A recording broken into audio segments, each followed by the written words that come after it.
In Congress, July 4th, 1776, the unanimous declaration of the 13 United States of America.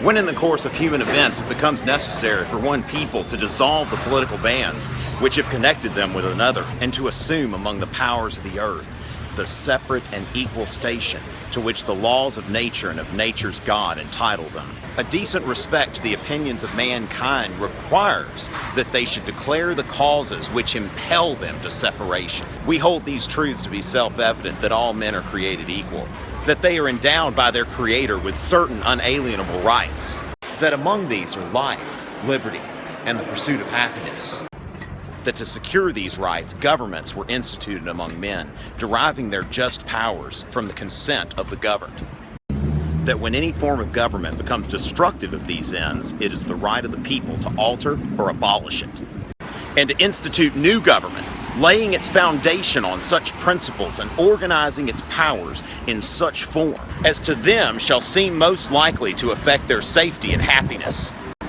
Prudence indeed will dictate that governments long established should not be changed for light and transient causes.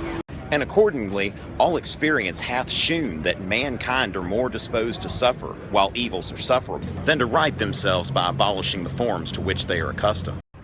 But when a long train of abuses and usurpations, pursuing invariably the same object, evinces a design to reduce them under absolute despotism, it is their right, it is their duty to throw off such government, and to provide new guards for their future security. Such has been the patient sufferance of these colonies, and such is now the necessity which constrains them to alter their former systems of government. The history of the present King of Great Britain is a history of repeated injuries and usurpations, all having in direct object the establishment of an absolute tyranny over these states. To prove this, let facts be submitted to a candid world. He has refused his assent to laws most wholesome and necessary for the public good. He has forbidden his governors to pass laws of immediate and pressing importance, unless suspended in operation till his assent should be obtained, and when so suspended, he has utterly neglected to attend to them. He has refused to pass other laws for the accommodation of large districts of people, unless those people would relinquish the right of representation in the legislature, a right inestimable to them and formidable to tyrants only. He has called together legislative bodies at places unusual, uncomfortable, and distant from their depository of public records, for the sole purpose of fatiguing them into compliance with his measures. He has dissolved representative houses repeatedly for opposing with manly firmness his invasions on the rights of the people.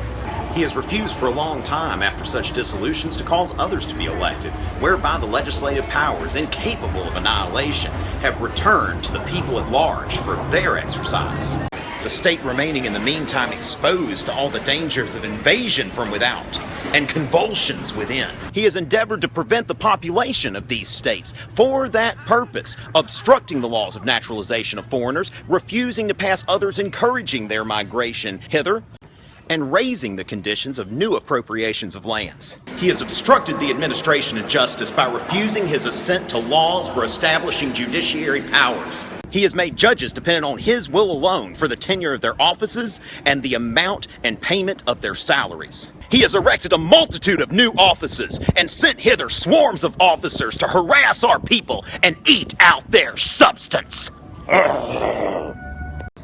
He has kept among us in times of peace standing armies without the consent of our legislatures. He has effected to render the military independent of and superior to the civil power. He has combined with others to subject us to a jurisdiction foreign to our Constitution and unacknowledged by our laws, giving his assent to their acts of pretended legislation, for quartering large bodies of armed troops among us, for protecting them by a mock trial from punishment for any murders they should commit upon the inhabitants of these states, for cutting off our trade with all parts of the world, for imposing taxes on us without our consent, for depriving us in many cases of the benefits of trial by jury, for transporting us beyond seas to be tried for pretended offenses, for abolishing the free system of English laws in a neighboring province, establishing therein an arbitrary government, and enlarging its boundaries so as to render it at once an example and fit instrument for introducing the same absolute rule into these colonies.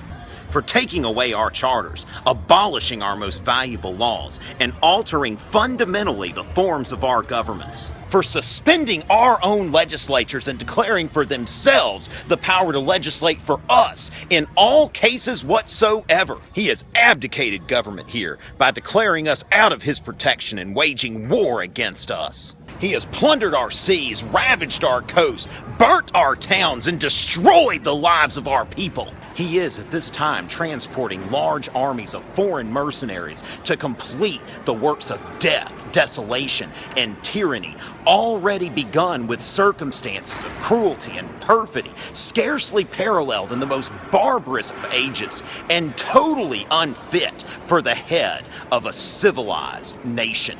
He has constrained our fellow citizens taken captive on the high seas to bear arms against their country, to become the executioners of their friends and brethren, or to fall by their hands. He has excited domestic insurrections among us and endeavored to bring on the inhabitants of our frontiers, the merciless Indian savages whose known rule of warfare is an undistinguished destruction of all ages, sexes, and conditions. In every stage of these oppressions, we have petitioned for redress in the most humble terms. Our repeated petitions have been answered only by repeated injury. A prince whose character is thus marked by every act which may define a tyrant is unfit to be the ruler of a free people. Nor have we been wanting in attention our British brethren. We've warned them from time to time of attempts by their legislature to assume an unwarrantable jurisdiction over us. We have reminded them of the circumstances of our immigration and settlement here. We have appealed to their sense of justice and magnanimity, and we have conjured them by the ties of our common kinship to disavow these usurpations, which would inevitably interrupt our connections and correspondence. They too have been deaf to the voice of justice and of consanguinity. We must therefore acquiesce in the necessity which denounces our separation, and hold them as we hold the rest of mankind, enemies in war, in peace, friends.